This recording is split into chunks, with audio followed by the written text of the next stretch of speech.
Hello friends, ladies and gentlemen, children of all ages. It's me, Tuomo from Tuomo Valkonen Coaching, coming to you live today in a very exciting day, live in person here in Tahiti with Marek Kamiński. And today's topic will be human resilience, the power of human resilience. But before we get into that, if you're watching us live today, please leave us a little comment where you're watching from. If you're on LinkedIn or if you're on Facebook, where you're watching from and how's your day going by, and we're gonna launch into our conversation with Marek today, which I am truly excited. I've been very fortunate to spend the last 10 days here in Tahiti with Marek, so I wanted to pick his brain today about resilience, about his polar expeditions, about goal setting, about how to stay present. I think this conversation will jam-pack a lot of value for you. So leave us some comments during the way, and then towards the end of this live stream, we're gonna pick up some of the best comments from this, and we're gonna do a questions and answers session towards the end, about 30 to 40 minute mark. So we're gonna answer your questions. So hang out all the way till the end. This is going to be a really good one. So without further ado, let's get into Marek's brain and his experiences. But very first, Marek, how are you doing? How's your stay in Tahiti been? Yes, Tahiti is great. Thank you, Tuomo, that I can spend the time with you and in your place. So I am very fortunate to, in these hard times all over the world, to get energy from Tahiti, from French Polynesia. It's one of my favorite places in the world. It's my fourth time, and yes, I know Polynesia from the air, from the land, and from the under the water. I love to dive here, but yeah, this is very nice place where you're surrounded by the nature. You can hear the ocean, so you really charge the energy. So yeah, it gets great start of the day. It is the last my last day in Tahiti, but really after almost 1 month here, I am really it was really great time, and I charged my inner batteries for the next year. Nice. Yeah, here in Tahiti we call it mana. They call it the life force energy, if you will, with what the land and the waters and the mountains. That's where you get it. I think in India you call it prana, like this energy that it's all in us, it's all around us, and it's beautiful. Yeah. You're able to connect to that. You know, I think I have this like inner compass. Normally the compass is pointed you for the magnetic north or south pole, but my inner compass is pointing me for the fields of energy. So like for me, like there are 3 fields of energy all over the world: Santiago de Compostela, Japan, and Polynesia, French Polynesia. But yeah, Polynesia is really the best. I mean, it's really great combination of everything. Yeah, that's beautiful. All right, let's get before we get into your polar expeditions, what you said about that inner energy and inner compass, and before we went live, you mentioned a little bit about the definition of that resilience, and what you said was really beautiful, really striking straight away. So for the people watching right now, how you personally define the resiliency and resilient inner journey, if you will? I think the resilience is the ability of adapting to the different condition that this life is bringing to you, and of course, the life, yes, is bringing you not only the best. Sometimes, like on the way to the North Pole, I think for me it was really great lessons about resilience, because the reaching the North Pole is not about to be lucky, or it's just about the mastering the outer world with the inner world, and this is about resilience. It's the inner power, like a gearbox in the car, that if there is a harsh condition, you can put one, and if you the speed is depend what you are doing is depend what the life is bringing to you. So yeah, I think the resilience, it depends on, and but the basis for resilience is knowing yourself. because resilience is about trusting yourself, whatever happened, and you cannot trust person that you don't know. Right. So Right. if you don't know yourself, if you're just only oriented for the outer world, and the inner world is like a black hole, Right. so yeah, it's you are scared, and you cannot master your fear, you cannot master your energy, you cannot adapt, because it's like everything is like fear or scaring you. Yeah. What I'm hearing, the one word that's coming out to me from that is the alignment. And what you beautiful, like when I'm thinking about resiliency, for me personally, I'm thinking a lot about just the inner kind of strength, inner mindset. But what you just beautifully illustrated, that is actually the adaptation to the external world. So it's the inner and the outer world in beautiful harmony, if you will, that they are aligned. And so let's get into that polar expedition that you did, and you went to the North Pole. And before you, like when it comes to resiliency, before your expedition, how would you rate your resiliency before and after? Let's start from there. So how much that those expeditions that you did, and by the way, for people that don't know, that are especially people that are from my ecosystems, Marek has been to the North and South Pole by himself, unassisted, which is in the book of Guinness World Records, an extraordinary endeavor that he has done. So he has the metrics and the meters to back up what he's saying. So how did that resiliency came to you after and before? Like if you think of yourself before and after those expeditions. Yeah, so before I was more oriented on the outer world. So like the fame for me was like somehow, of course, the North Pole was the inner goal. So that's why I was able to reach the North Pole. But yes, I didn't know myself very well, and my resilience in the scale of 0 to 10 was maybe, I don't know, maybe 2, maybe 3. But the resilience, I think, the other thing that is very important, the other important factor for resilience is failures, overcoming failures. So, because before the North Pole, I went across many failures in my life. Right. So my resilience was not 0. But I think the main factor that I have some record in resilience, or maybe 2 or 3, or maybe 2, I would say, was all the failures. But then when we started the expedition, I was so scared about the outer world. The temperature was minus 60. I have, of course, experience because I went across Greenland and Svalbard. But then, when you go to the North Pole, you go on the surface of ice. The bottom of you just go underwater, practically, Right. Theoretically and practically. And the ocean is 4 kilometers deep, and the thickness of the ice is maybe, sometimes it's 1-2 meters, but normally it's like 30-20 centimeters, sometimes it's 0. Wow. You have the open leads with the water. So when we started the expedition, we were 2 weeks later than expected, and then it was a big lead, like 2 kilometers. And because we human, we cannot, with some exception, we cannot walk underwater. I was thinking, no, it's over. We are 2 weeks later. This open lead, we have to start once in 1 year. We can prepare and start once again.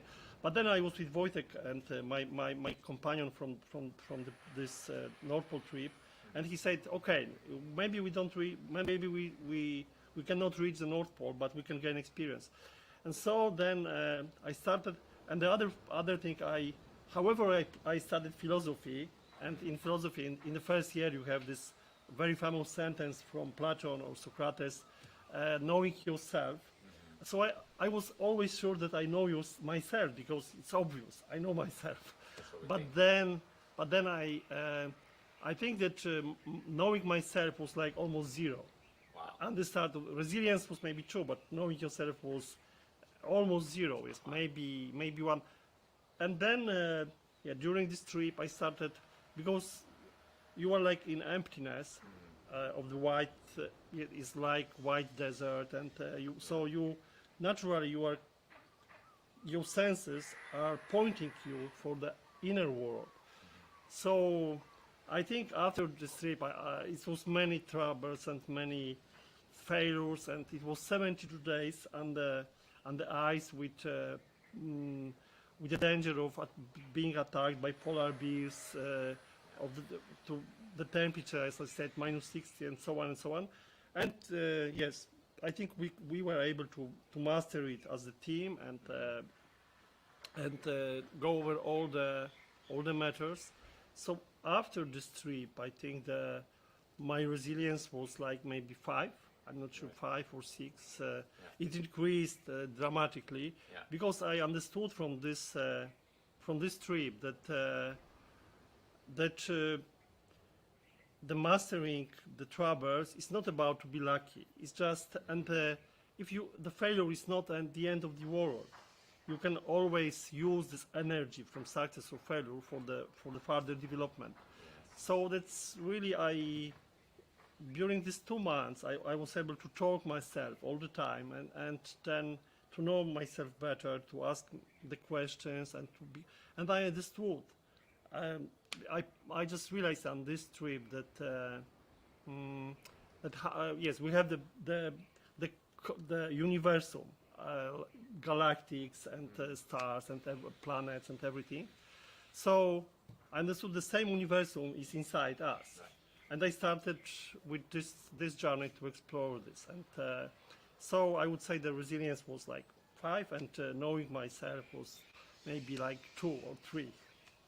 And where are you now? I'm not sure. This is first time. I'm not sure really. I think it's not possible to know yourself. Yeah. It's the same like it is not possible to know the universum in our human life. It is so short and long, but yeah. So we will be never will be 10, but maybe 6, maybe 7, maybe 6. I don't know.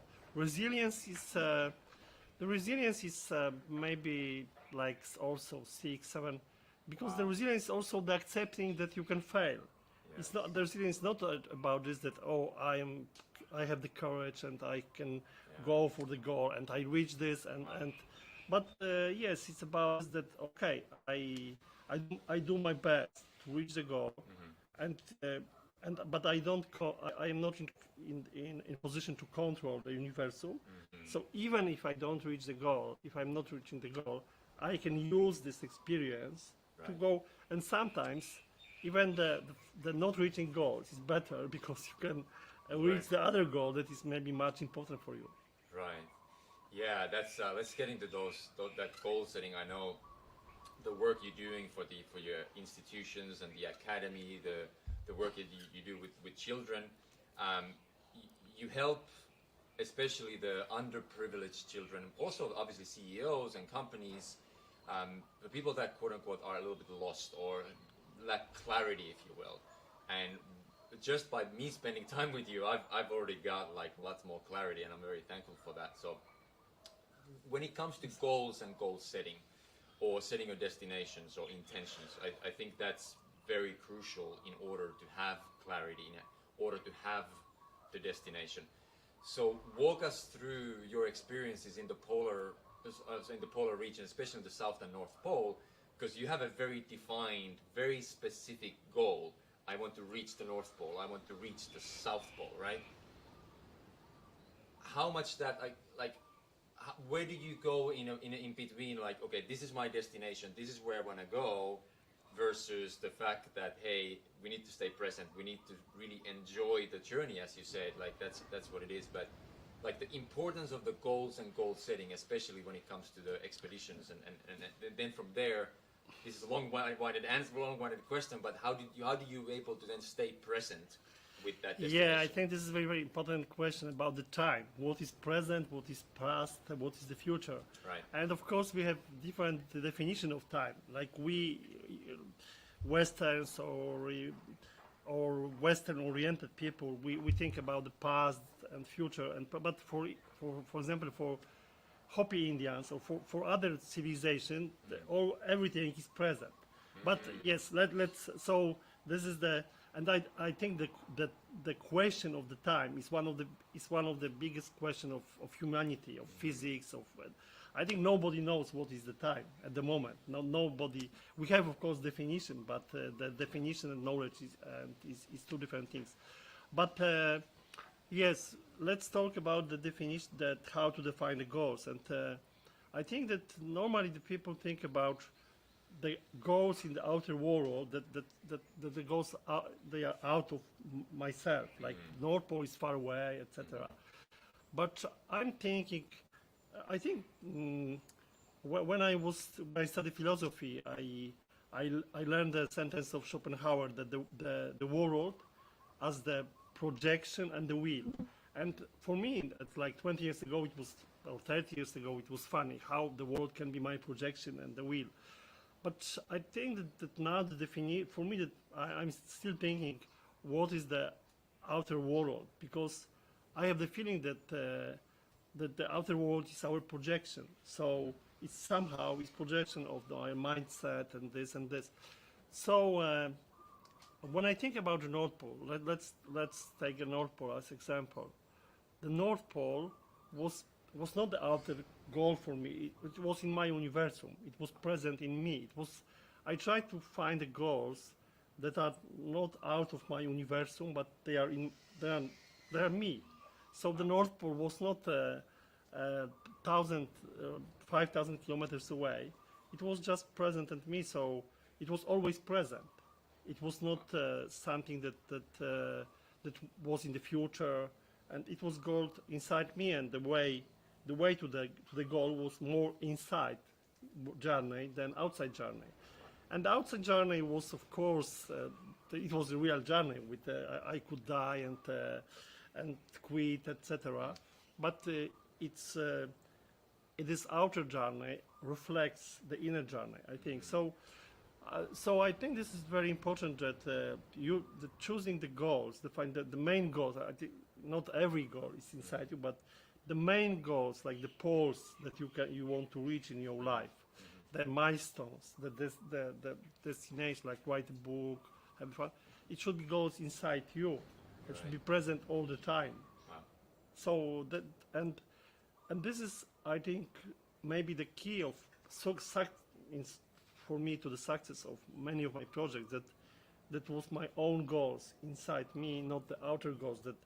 Because in many cases, I think it was not my case, but I realized that in many cases the goals, they are defined by other people, by your family, by everyone, but not you. Wow. And then you are trying to reach the goal that is not your goal, and of course, then it's not present, and you have to define what is present, what is future. If the goal is always present, it's much easier to reach the goal on the inner journey. I love that. I absolutely. And by the way, like there's a very, very, at least for me personally, that is one of the key takeaways that I've taken away already from this discussion and from the time with him, is that I always thought about in a way that, okay, these are the destinations. I have to have a goal, but I also have to stay present. And I've always had like, how do I combine the two? How can I stay present but yet like have this high performance lifestyle? How can I still reach for those goals and have that, courage and resilience and, power to go for those things that are like, quote unquote, a little bit outside of me? But what you just said is like actually bring that goal and to stay present with it.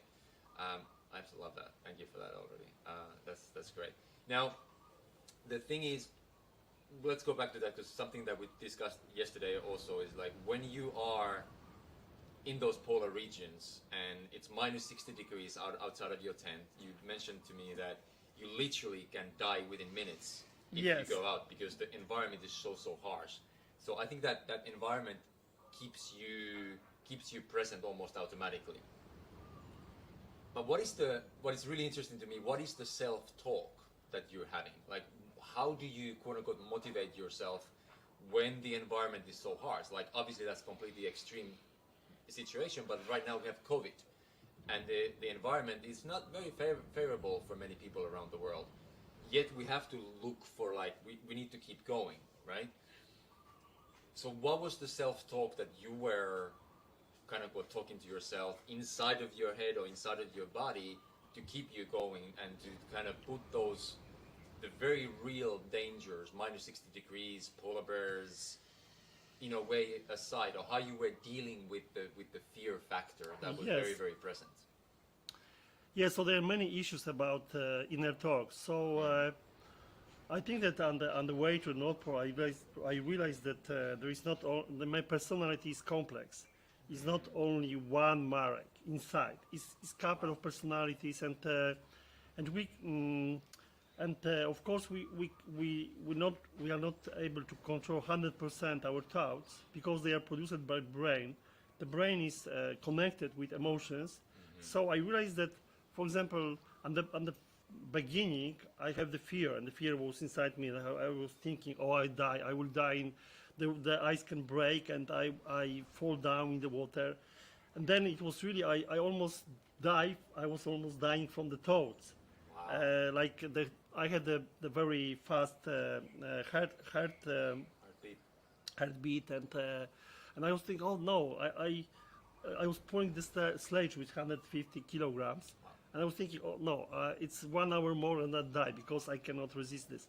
But then I started to think about this in other ways. So, oh, why the brain is producing these thoughts? I have to just switch it off. Like I try not to think, and then I started to count. It was like very intuitive, and I counted 1, 2, 3, and like for 1 hour I was counting to 100 and then back and back, and then I feel great. I was feeling great. Like so, then I realized that the fear is not something that is really objective. It's something that is my projection, and I can deal with this. Of course, I think it's not good to switch off fear for 100% because then you can die. Because the fear is you have to manage the emotion, and you have to talk with emotions, but it's good to have some control on this. So then I started to talk to myself. Okay, I have the fear. It's he's saying something. Yes, I'm in dangerous situation, but I can manage it. I just continue because I can continue for the next 1 hour. Then I make a stop. So my like horizon was not me and the North Pole, which was 700 kilometers far away, but it was all the time like 2 months. My horizon, I tried to make like 1 hour.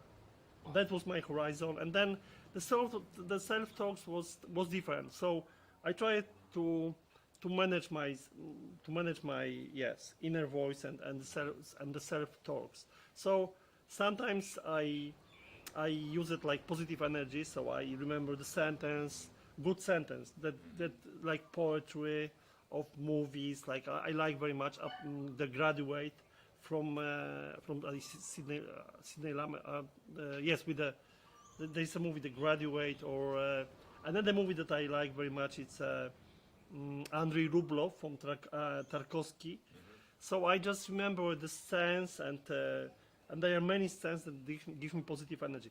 But it's not possible to go all the way on the positive energy, because then so sometimes I just manage to fall down a little bit to have like okay, now I'm in more like yes, contemplative mode, like thinking, oh, the life, I can die, etc. And then so I was to manage up and down is very important, because if you are talking only positive to yourself, it's not possible to be for like 2 months, and because then you can realize that it's something artificial. Yeah. So I was trying to I was trying to just to balance this, and to have a control, and to be aware in which mode I am. But the most so I have developed like I think you can to deal with the fear. You can, the good metaphor is this is the Swiss Army knife. So the Swiss Army knife is the tool that you can resolve a couple of problems. Like you have the knife, you have the screw. So the same with the fear. there is no one tool for the fear. You have this sentence, you have the questions, you can project the future, you can go back in the. So it's like yes, it's using the tool, and one of the best tool for me was meditation. So this Right. counting, Yeah. like not thinking, it's a the emptiness Yeah. is a very powerful tool. So you always think that you need something, Yeah. but nothing is always sometimes is the best. Just emptiness Yeah. is yes. I think maybe that's why I like so much Japan, because there is emptiness and fullness is the same somehow. Wow. Because emptiness is the fullness of possibilities. So yeah, but just yes, I think it's very hard. Not think, just breathe. Yeah. And that's maybe the diving, scuba diving. Yeah. It's a very good because this is about breathing. Yeah. You have just control breathe, and this is very positive state. Just only breathe. Emptiness is a fullness of possibilities. Let me just repeat that. Like if you guys got that, I don't know where that came from, but I absolutely love that. Emptiness is a fullness of possibilities. And the people that I coach, the people that I help, and you know, especially when it comes to meditation and visualization, that space can be a little bit of a scary place for many people. Actually going internal and dealing with those if there's inner demons or whatever that you have inside of you, because the space inside is extremely powerful. It's Yes. extremely powerful space inside of you. But it also can be a little bit of a dark space. It can be a little bit of a quote unquote scary place. Yeah. What is like, how do you, let's say, how do you manage that, or how do you deal with those quote unquote inner demons, or do you have them? And obviously those external experiences that you've had going to the polars, they probably help you a lot to be able to deal with those inner spaces. And then the second question, the continuation from that, what does your personal practice right now looks like when it comes to meditative or mindfulness practices? Do you do it daily? Is it in the morning or in the evening? And how do you deal with, and in a kind of physical terms, with your practice when it comes to mindfulness and inner space? Yeah, so of course this this zone of inner shadow is very important, and I realized from my life that when I wanted to be 100% without, it's not possible to be in this life without the shadow. Right. Somehow, like it's the same like the sun. It's a very simple metaphor, but you can. It's very artificial that you say I am very clean. I have no shadow, etc. Right. So I think. I think the worst thing that you can do is like to have the closed basement. You know, the basement is closed with the key, and you don't, because then yes, it can be really dark zone, and these demons that are inside you, they can be greater and greater, and the subconscious, I think is. We didn't talk about this, but subconscious mind is I think is 90% of us, and we think that this 10% of conscious mind, but we are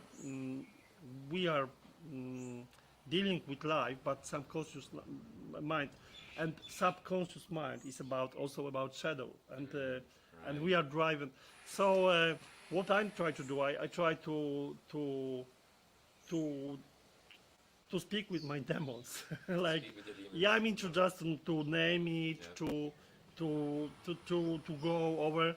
Of course, it's the life go on, so you are not able to. You have to think how to, but not. I would say not let your demons be locked in the room that you have not access, because then they really work and they become bigger and bigger. So that's Don't let your demons be locked in the room. I love it. Sorry. and then about So, but it's a big issue how to deal with the demons, and it's of course it's yeah. But then about my practice and meditation and daily practice. So I tried to I mean I try to practice every day, and I remember when I was once invited by Zen master to Zen monastery or temple near San Francisco in Sonoma Mountain Zen Center, and then I practiced meditation, and then I asked the Roshi how if it's good to practice yoga and qigong, and then I asked him how long should be the meditation every day, 20 minutes, half an hour, and he told me then one is enough. And so so one is enough, like less is more, and then it's better to practice even 3 minutes every day than to practice 1 hour once a week or once. So my practice is a combination of meditation and movement. So I try to have like 1 hour for myself at the beginning of the day. So I wake up like in Poland at 6 o'clock, and then I take the cold shower. It's like to go out of the comfort zone. It's just for remembering that it's nice to go out of the comfort zone, and then like 5-10 minutes yoga, some like 10 hours. And also I realized when I started to practice yoga, I wanted to make very complicated asana, etc. And then I realized that less is more. Like I make just 10 sun salutation 10 times, and that's it. And then I meditate with with the Bible or some book for 5-10 minutes, and then I write like morning pages. I write a journal, and this is my practice. And and then it's very simple, and I try to keep it simple because it's better to have it like even 5 minutes. And if I'm not have the time, even during flights and so I try to mark it, like even in the airport, try to make 1 or 2 salutation, or in the plane, just to mark it, so I am still in this mode. Right. So, and then I like this metaphor that the real about yoga, that real yoga is not on the mat, but out of the mat. So I'm trying that the practice and the meditation is not only for this 1 hour a day, but during the day. I am aware, and it's not separated, the practice and life. Right.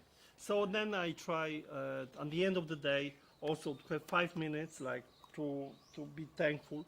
And a very important practice for me is like every day I have learned this on the way to the Camino de Santiago de Compostela.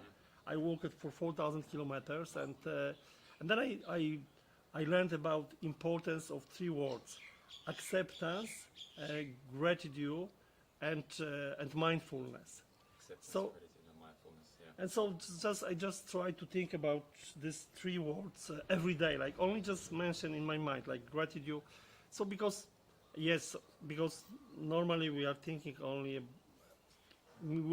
about the things we don't have, like we didn't reach this, we are not this and this and this. But then many of my friends die in the Himalaya, in Antarctica, in Arctic, and so just the fact that I'm alive, it's amazing. I mean, and every day, to be honest, I was very lucky, because I could die maybe 100 times during the expedition in different circumstances. So every day I am just grateful that I'm here, and then acceptance. So I know that the life is not about comfort zone, etc. So just trying to accept this, and then be present, because the life is now and here, not in the past. And of course it depends what is present for you. This is very very interesting thing, what is present, to be present. if the presence is this moment, or this moment is like all the life is this moment. So yes, that's these three words, but just as I said, I try to keep it simple. 10 asanas, to think about acceptance and mindfulness and about gratitude is not to try to be philosophical, like just to these three sentences, that's it. I think there's a lot that I could take from there and keep going. Something that you just said, because we just talked about those goals, how to bring the goals into the present moment.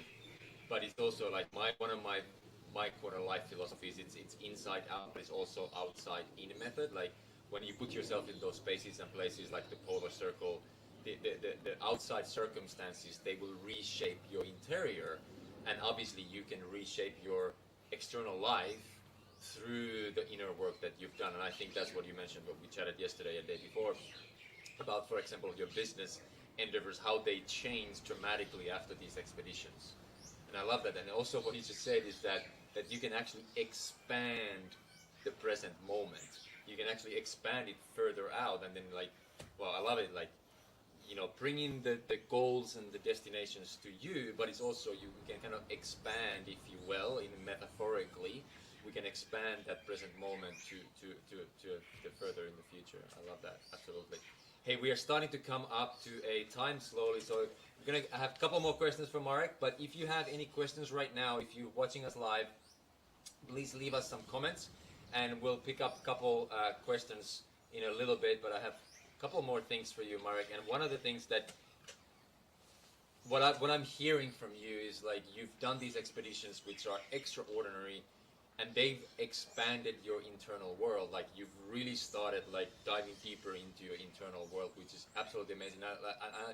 What I see is like when we open one door, if it's the internal door, all of a sudden there's 7, 10, 15 other doors, and you're like, what you mentioned before, like the more you know that you don't know, you know, right? The more you know yourself, and you think like, oh, I got it, it's like, wow, there's another 17 doors. So that's about the journey. And it's one of these cliches is that we always have to enjoy the journey. We have to stay present. What would be your sort of 1 to 3 tips of how we can really truly enjoy the present moment and stay on the journey and focus on that while setting these goals and while have those destinations? But what are like... Yes, this is a very interesting point that the journey, because the journey is about the goal and destination. Mm-hmm. But in fact, we are choosing the goals. So so that fact that it's very interesting why we are on this journey. And yes, when you talk about this reshaping, I think it's a very interesting point. Like that you will choose the goals, like the North Pole, South Pole, Santiago, and then you are reshaping. But it's very interesting process how you choose these goals, and that's and I think why they are reshaping you. And when I'm thinking about my life, and because yes, I just my life was quite simple. I was born in Poland, and I studied philosophy, and then I went to North Pole, South Pole, etc. Mm-hmm. But if I think about this, it was a little bit more complicated, and not yes, because when I was 5 years old, I just break the arm, and then I spent the long time in hospitals and in like without parents, and then I was reading the books about North Pole, South Pole, and then this is a very interesting point that we didn't mention about visualization. Yes. Because then when I was like 10, I remember exactly from 10 up to 13, it's maybe one of my much powerful period of my life, because I was visualizing all the expedition, North Pole, South Pole, deserts, and oceans and diving, etc. And then I just tried to make it happen. So I would say that the world in my mind was created by books, and I was just believing in this world. So the real world was not the world that like it, the world in present and the world in my mind was the world of North Pole, South Pole, etc. And then and I made the plans, etc. And then it was very quite easy for me to reach the North Pole and South Pole because it was like everything was my world. So and then we come to the question why enjoying, because I was on the way to I was in my world, so I was like enjoying this that my dreams become reality, and so how to enjoy the journey, like first think about how you set the goals, but then if you are not on the journey that you have chosen, because maybe you have to follow the goals that I chosen by others or by environment, family, etc. So then I just to try to think about. I try to think personally. I try to think about these three words: acceptance. So I try to learn, and even in the bad moments, I try to think how I can use it in the future, and just try to be present. And I'm thinking about the life not as the but as the way with only successes. But I know that the failures are very important, and I think it's better to have some like wise failure that you can learn something from this than a stupid success that is then you are thinking, oh, I am great, I can everything, I am really better than others, and then you really can fall down.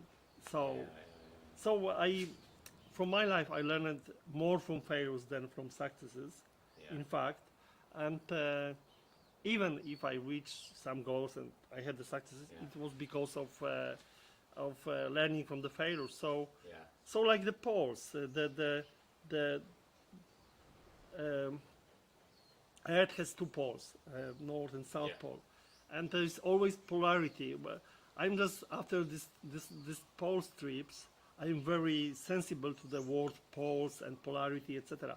And I realized that everywhere you can find this polarity, so that the world exists somehow because of polarity. So I'm trying to enjoy like the good moments and bad moments in this way. Yeah. I love that you said you learn more about stupid wins than what did you say, that the bad, the good mistakes? Yeah, the good wisdom failures. Wisdom failures instead of a stupid successes. Wow. Yeah, sometimes, yeah. Of course, you can have also wisdom successes, but you just it's really interesting to think about also about the potential of success and failure, because we just thinking about this in 0-1 categories, like win and lost. Yes, like the success is winning and failure is losing. But I realize even if I am thinking about the past, that always in the success and in the failure you have potential. Like in the polarity, you have the field and potential, and you can use this or not. So this is also very interesting, how to use the potential of success and potential of failure. Yeah, that's beautiful, because we think of it, we just talked about the empty space, how there's a lot of wisdom over there, but every single experience that we have in our lives, there's potentiality, there's potential energy to be used for something, to keep going, to have forward momentum, and it's up to us, where do we direct that energy towards? Is it do we dwell into those past experiences, or are we gonna like, okay, thank you experience, I got your lessons, and I'm moving forward as a more wiser person, and I'm gaining momentum, because I think that's one of the true strengths of a person like you. In a way, no matter what happens in life, you're going to use it as your advantage. You're going to use it as a learning tool to move forward and give you power and energy Yes, because carrying on forward. I think often we think just on the surface. Oh, success is good, and we just on the surface. Success is good, failure is bad, and Yeah.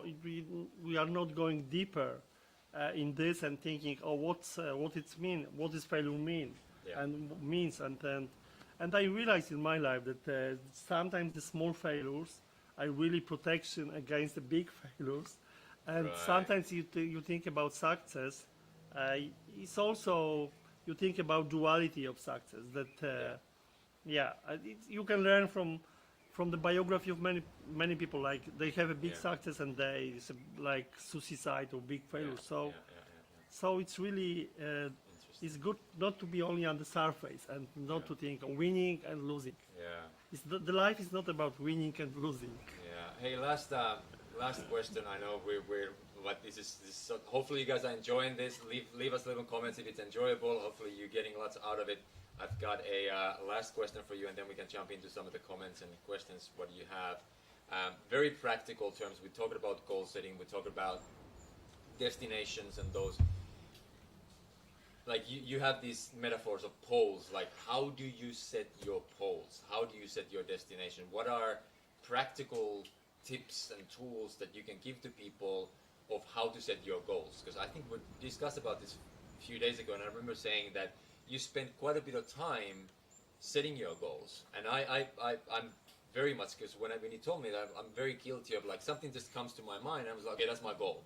Let's go that way, instead of actually spending a little bit of time with yourself, writing those things down, thinking about, okay, where do I actually want to go? What is the destination? What is the goal that I want to reach? What is my pole, in a way? So what is that practice? What is that system, if you will? What does that look like? How do you define your poles? How do you define your next goals, for example? Yes, I would say that I think the basis is knowing yourself, and this like it's something that is maybe of course intuition. You cannot it's not mathematics or arithmetics that I have these 4 values: true and universal and relation and love and family, and I just calculate how this fit to these values. I think it's more complex, but let's follow this metaphor of inner compass. So I think about like my inner universum a little bit, and this inner compass, and I put like different goals, like North Pole, like Power for Change program, Power for Change expedition, family, and then I just I just if I have I try to build scenarios. This is one of the way how to reach the goals. So for example now I'm thinking like it will be great to make life as a journey, to spend like 3 months in Polynesia, 3 months in Tokyo, and 3 months in California, and work on different projects and write books, and then okay, so this is like the goal, life as a journey, and then I try to build scenario like, okay, how it will be with my family, with my children, and let's imagine myself in 2 years. I am on this journey, how I feel. So, and then I have another scenario, like to be only in my home, Gdynia. So, and then by building this scenario, I try to follow my inner compass, how it. So, for example, I think sometimes I think about the goals like for 2-5 years, but not every time. Just it's like something that you like. For example, the North Pole trip, I think it was like 3-year process to have this goal, or to write a book is sometimes of course it's not like you are dealing very by intuition immediately, but for the long-term goals I try to visualize like I would say 3 things for choosing the goals. One is this inner compass and intuition. Second will be visualization, and the third will be building scenarios, like 1 year, 2 years, 2 years scenario, and then the answer is after, like is depend on what is on the table. Right. Yes, you can have this in maybe sometimes in one day, sometimes you need 1 month, and sometimes you need 1 year. Yeah. So, but it's nice to have a couple of goals, like 5, maybe 3, and think, because thinking is a very nice process. Sometimes it's enough just you think about this, and there's some journeys for me that I wanted to do, and then it was just enough to visualize and build scenarios, and that was it. Wow. Thinking is a beautiful journey. Yeah, I love that, because some of the people that I help out, they get like we get caught in our own thinking a lot, and we kind of get in our own way. And we need to kind of master our thinking and be friends with our thinking, instead of having that thinking to overshadow as an overtake us, if you will. Yeah, I think that we overrated reality. Like we think Right. that only like to have the things, if something is real, is like worthy. It's something, but maybe that's thinking just to think to. That's why, for example, I like to read books, because this is like the journey, and for me sometimes it's enough. Right. Like so that sometimes thinking and inner world is underestimated. So because the life, I think, can be very very poor. It is only limited by reality. Yeah, yeah, yeah. And so I think that people overestimated reality. Our world is more complex. Yeah. So, because reality, it's mean more for sometimes for other people, that other people see that your success, etc. And yeah, I think, and it's not about ego, but yeah, I think this you should think about this inner world and inner journeys. Yeah. So for me, to be honest, in fact, there is no big difference between inner and outer world, and of course the journeys to North Pole and South Pole was something, but it's not because I reached the North Pole and South Pole, but because this inner journey. So yeah. Beautiful. All right, that's that. There's a lot of If you guys are watching this live, or you're watching this replay, you might want to go back and revisit some of those ideas that Marek had there. Let's get a couple questions here. Let me just check with Dimitri. Do we have some questions there? Yes, we do. Let's pick up some of the ones here. Let's see, what do we have? All right, the Strong and Marek's book Journey question. Here's a question coming from Argadius. Hopefully I pronounced your name right. What are Marek's current life goals and traveling plans? I think you answered a little bit of those, but do you have something that you want to share? As in, like, what's happening in your current reality? Like, very practically, what are you working on right now? And traveling plans. I know that's, but you're here now. But where else? Yes, I think that I have the three projects that I'm working currently on. One is Marek Kamiński Academy, where I try to change my experience into the module trainings for business and personal development. And this is one of the projects. The second, or maybe more important project, is Life Plan Academy. Is like the same, the Power for Change method and approach for young people all over the world. And the third, connected with this, I work on the project Robot for Life, or Power for Change. It's like I try to create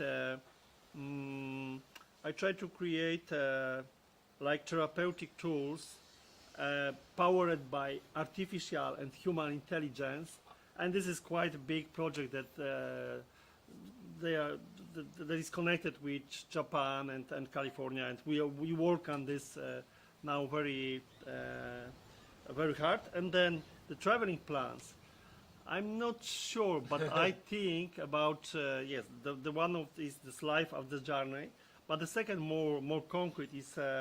Maybe I, at the end of this year, I make the journey Power for Change. It's like the journey with by electric car with the robot, with this robot for life tools, therapeutic, etc. And then we go around the world. It's like continuation of this trip to the Japan and back. And this trip, the name of this trip or journey will be Powerful Change, like to give for the people around the world the tools, for change. And I think for a new restarting new reality that will be something the same world but different reality.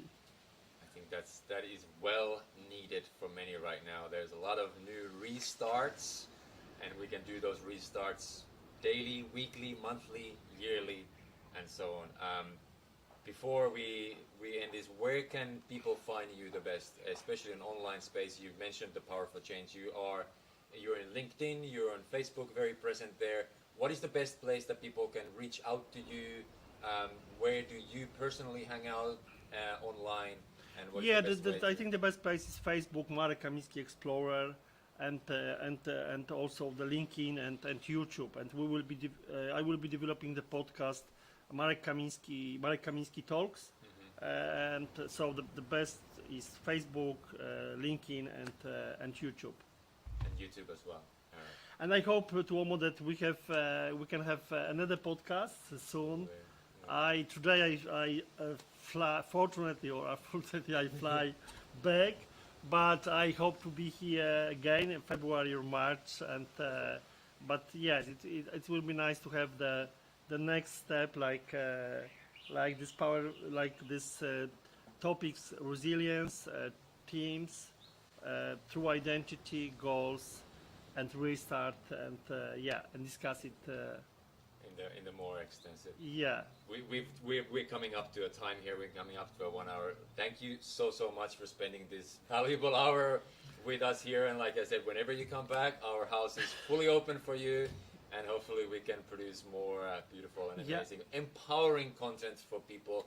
Guys, if you are watching this live, if you're watching this replay, please, if you haven't connected with Marek yet, please do so. Look up for his profiles on Facebook, on LinkedIn, on YouTube. Check out his podcast. Go into his website. Amazing, empowering source of information and empowerment about goal setting, staying present. Any closing thoughts, Marek, that you want to it will be great. It was really great to spend the last 10 days with you, Tuomo, and be inspired by your experience and your knowledge. So it was really inspiring time for me, and thank you for this. And hope we stay in touch, and we can develop something together. Absolutely. Thank you so much, Marek. That's amazing. We are going to be closing our live stream today over here. But like I said, any of the comments, we answered only one comment today because we kind of went a little bit overhead of our times. But we're going to be answering our comments on LinkedIn, on Facebook, and reach us out. Give us a follow, give us a like, give us some love, and have a beautiful rest of your day. I look forward to seeing you on the future broadcasts. Thank you so much. Maruru Nana. Maruru.